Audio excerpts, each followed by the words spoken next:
সহিহ বুখারীর বর্ণনা 3561 নম্বর হাদিস।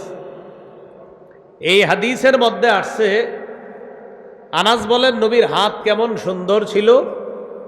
হযরতে আনাস বলেন, মা মাসিস্তু হারিরন ওয়ালা দিবাজা আলিয়ানা মিন কাফি রাসূলিল্লাহি সাল্লাল্লাহু আলাইহি ওয়াসাল্লাম।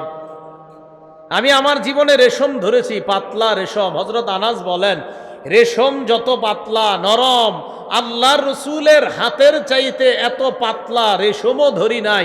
রেশমের চাইতেও রসুলের হাত মোবারক আরো পাতলা, আরো নরম ছিল, তুল তুলে নরম ছিল, এত মিহি ছিল হাত।